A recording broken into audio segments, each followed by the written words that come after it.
ऐसा बाप नहीं चाहिए। एक बड़े शहर में रतनलाल अपनी बेटी संध्या और छोटे बेटे कुणाल के साथ रहता है। रतनलाल बहुत गरीब है और शराबी किस्म का आदमी है। वो रिक्शा चलाकर अपना जीवन यापन कर रहा है। रतनलाल एक अधेड़ उम्र के आदमी योगेश्वर को कभी कभी अपनी रिक्शा से मार्केट या मंदिर छोड़ता है और कभी कभी बाजार से उसका सामान भी ले आता है। एक दिन रतनलाल योगेश्वर से कहता है, साहब, आपके पास गाड़ी है, फिर भी आप कभी कभी रिक्शा से क्यों जाते हो? इन शहर की गलियों को आराम से देखना मुझे बहुत पसंद है। ठीक है साहब, मैं चलता हूँ, कल फिर आऊँगा। अरे रतनलाल, रुको तो। मैंने सुना है कि तुम अपनी बेटी को कुछ पैसों के बदले किसी को दे रहे हो। अभी किसी को बेचे नहीं तो क्या करे साहब। एक छोटा बेटा है, उसको पढ़ाना भी है, उसकी देखभाल भी करनी है, और अगर मैं बेटी को घर में रखूंगा तो उसकी शादी कैसे करूंगा साहब। तुमको कितने पैसे मिल रहे हैं? अब 50,000 साहब। देखो, मैं तुमको पूरे 20 लाख रुपए देता हूँ।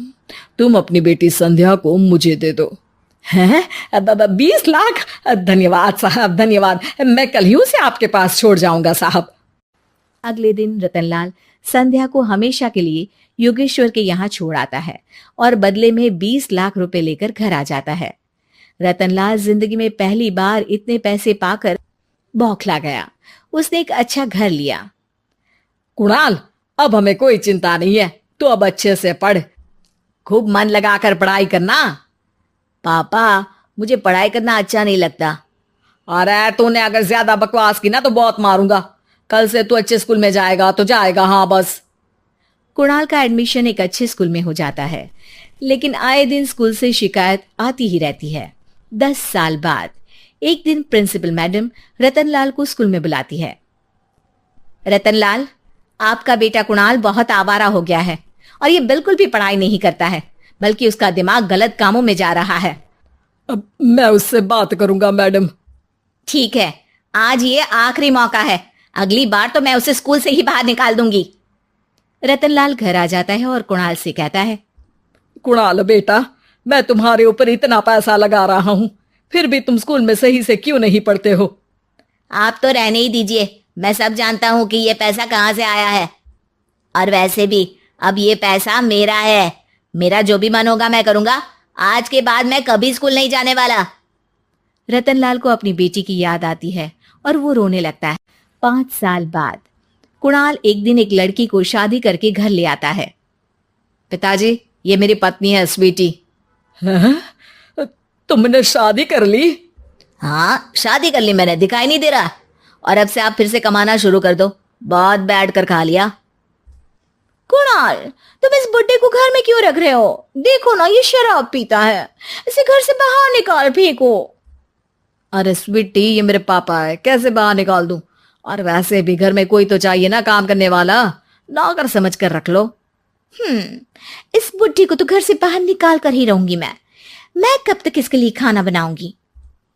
स्वीटी एक दिन घर के बाहर पार्क में अपनी दोस्तों के साथ बैठी होती है। तभी वो रतनलाल को बुलाती है। पिताजी, मेरे कमरे में मैं अपना फोन छोड़ आई हूँ, जरा लाकर तो देना। हाँ जरूर, अभी लेकर आता हूँ। रतनलाल फोन लेकर आ जाता है। कुछ समय बाद स्वीटी के फ्रेंड्स भी चले जाते हैं। स्वीटी अंदर आकर शोर मचाती है।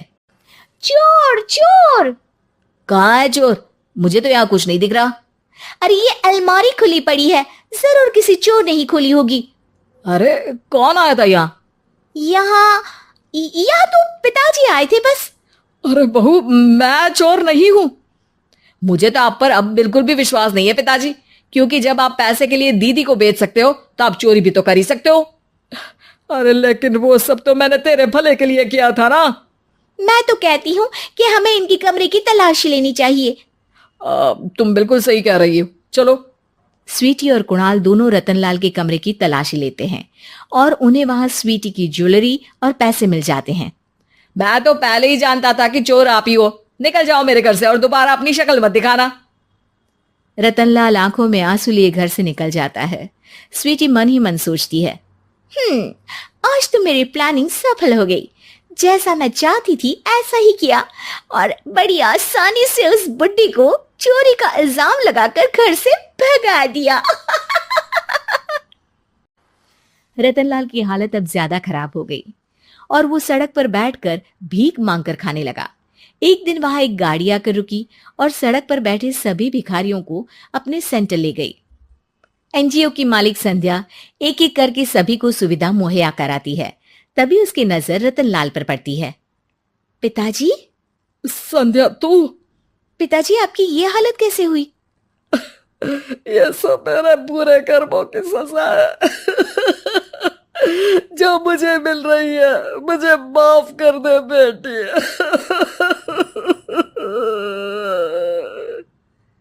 पिताजी, मैं आप पर बिल्कुल भी गुस्सा नहीं हूं, क्योंकि आपने मुझे यहाँ भेजकर अच्छा ही किया। मेरी जिंदगी बदल गई। लेकिन ये सब हुआ कैसे बेटा? आप ये नए कपड़े पहनो, तब तक मैं योगेश्वर अंकल को बुला कर लाती हूँ। योगेश्वर अंकल? हाँ अंकल। योगेश्वर जी ने तुझसे शादी नहीं की थी? नहीं तो पापा, उन्होंने तो मुझे पढ़ा लिखा कर इस काबिल बनाया है कि मैं आज सबकी सेवा कर पा रही हूँ। रतनलाल पश्चाताप करके रोता रहता है। तभी योगेश्वर भी वहां आ जाता है। रतनलाल जी, आपकी ये हालत कैसे हुई? इतने सारे पैसों के बावजूद भी? क्योंकि मैंने बेटे और बेटी में भेदभाव किया था। लेकिन आपने ये कैसे किया? मुझे ये जानना है, बताइए। सालों पहले जब संध्या छोटी थी, तब मैंने एक बार एक आदमी से तुम्हें बात करते हुए सुना था, जो कुछ पैसों में संध्या को तुमसे खरीद कर शादी करना चाहता था। मैं उस समय एनजीओ में बच्चों के लिए ही काम कर रहा था और मैं किसी भी लड़की की जिंदगी खराब होते नहीं देख सकता था। इसलिए मैंने अपने जीवन की कमाई का एक बड़ा हिस्सा तुम्हें दे दिया था। सच में कितना गलत था मैं। मुझे माफ कर दो। अब आप दोनों मेरे साथ घर चलो और आज मैं अपना सच्चा प्रायश्चित करना चाहता हूँ। योगेश्वर और संध्या रतनलाल के साथ घर जाते हैं। स्वीटी दरवाजा खोलती है। चोर भिखारी, तू फिर से आ गया? चल भाग यहाँ से बुड्ढे। ये घर तुम्हारे बाप का नहीं, मेरा है। बाहर निकलो यहाँ से। रतनलाल कुणाल और संध्या को घर से बाहर निकाल देता है। योगेश्वर जी, अब ये घर आपका है और अब आप यहाँ एक और एनजीओ खोल सकते हैं। शायद अब ये सच्चा प्रायश्चित है। संध्या अपने पिता के गले लग जाती है।